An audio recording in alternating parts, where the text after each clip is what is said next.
I'm here with famous author Geoffrey Moore. What are we going to do now? Well, continuing our exercise in the writing curriculum, we're going to focus in on the step of invention, which is when a writer figures out what is it I have to say and how am I going to get it said. And so what do we see this big block of text for?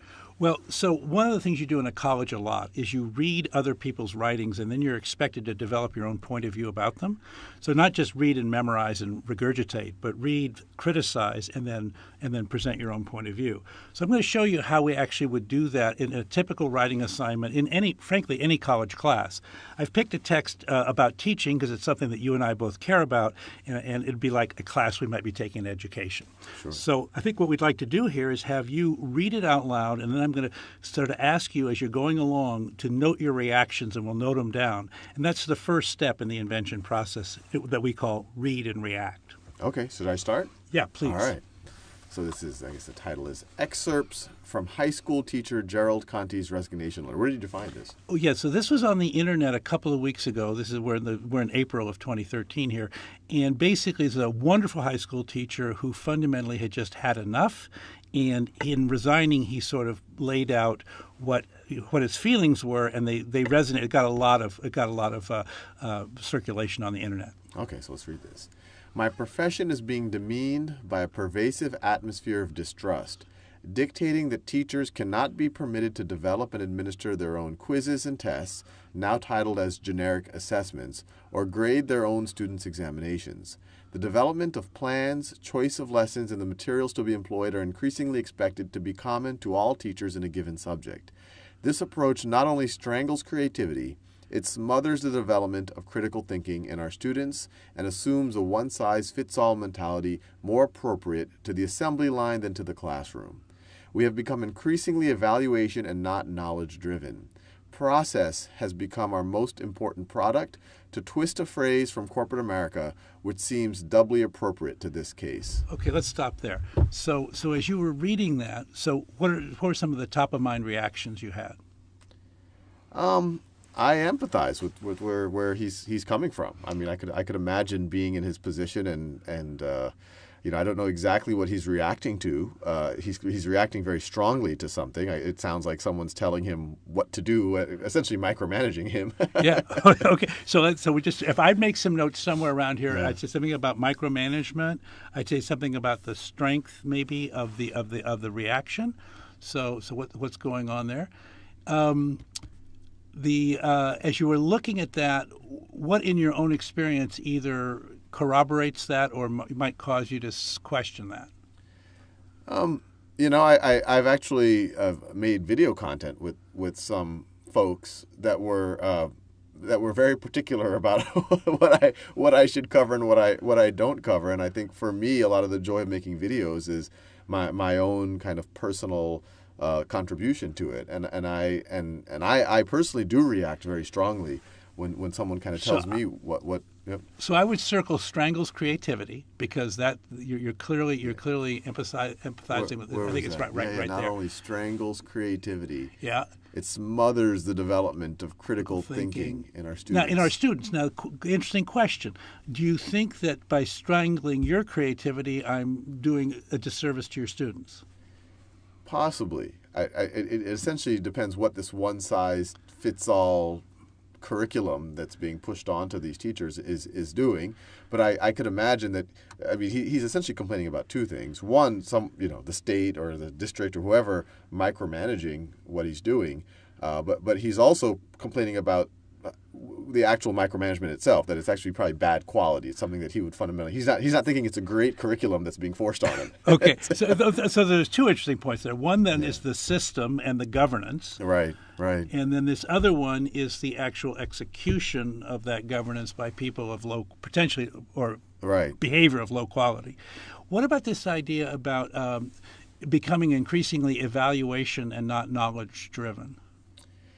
That one, I agree. I think there too, he's reacting more against bad assessments, much less than the general idea of assessments. In fact, I think if we were to have a conversation with him, my guess is that he wouldn't be anti-assessments of any kind.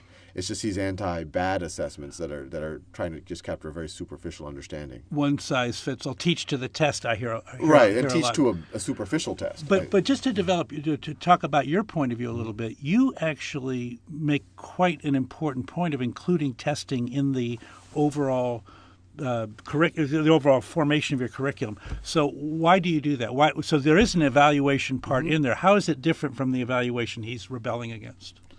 I mean, even he also clearly would like to write his own tests and examinations. I mean, he complains that he's not being allowed to, good point. Early good point. on. Yeah. So I don't think he's anti-assessment. I mean, you have to somehow figure out whether the students are kind of internalizing what's going on in the classroom.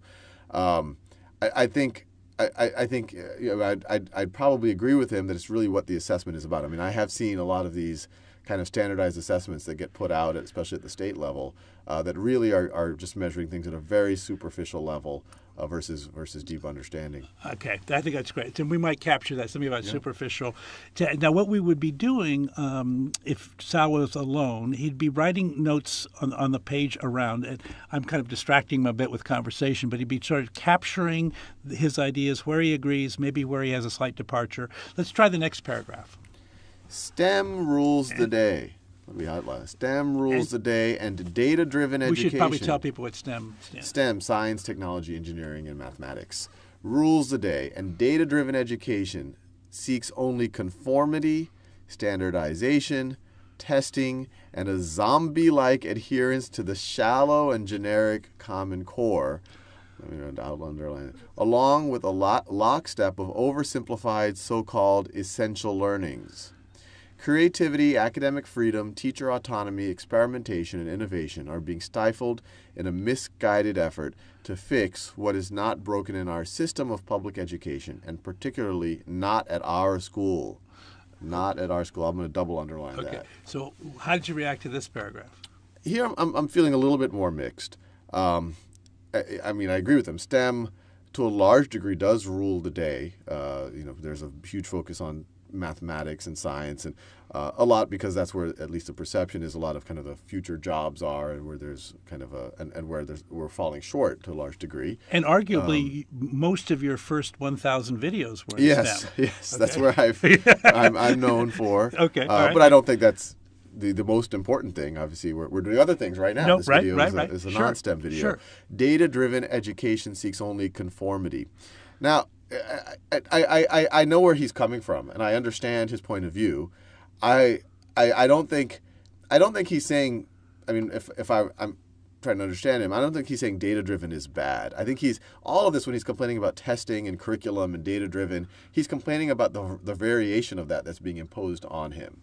That's a superficial data is kind of overpowering other things, which I would also agree with. Although here, it's kind of data-driven is being just thrown into one big bag. Yes. The opposite of data-driven is no data-driven, yes. Which is also not necessarily a good thing. I would argue there's some name-calling going on in this Right. paragraph, which name-calling is always a bit zombie-like. Right. Oh yeah. This is yes. This is definitely got my attention. Definitely some type of adherence to shallow and generic. Yeah. Shallow and generic Common Core. Yeah. And this is actually interesting. This is another area where even at Khan Academy, we're looking at the various standards, including the Common Core. And we could go. I could talk for hours about these things. And we could. So, but the point about it is, you're developing a point of view where, while you empathize with his emotional reaction and you can see where it came from, your point of view is this is not a paragraph I think you would have written. No, that's not. What would you have said about STEM instead? That it's incredibly important that it regardless of whether you go into a STEM field or not, it gives you analytical thinking, logical skills.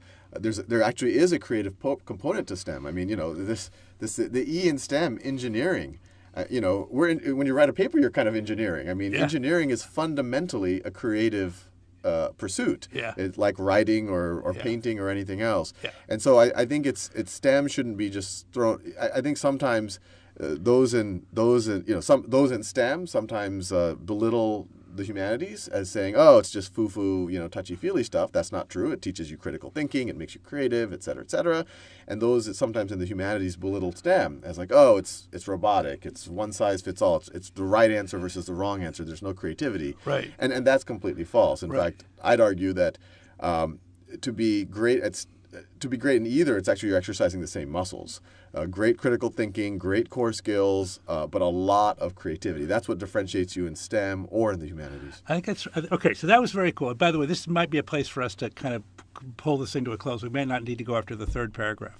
So what I was doing with Sal was essentially we started with somebody else's letter. And the first thing we tried to do was we tried to capture the author's argument. You saw Sal empathizing with him, kind of even going the extra mile to give him the benefit of the doubt. This is what he's saying. But then at some point, he found his point of departure from that. And it ended up him saying a pretty interesting thing about the interaction between the humanities and the STEM curricula, a little bit of right brain, left brain, and how the two interact with each other going forward. That was his point of view. That was not anywhere in this letter. And the idea behind invention when Read and React is you start with someone else's text, you give yourself over to the text, you let the other person's argument hold its sway so that you can understand it. But then at some point, you diverge from that argument, you depart from it, and you create your own point of view.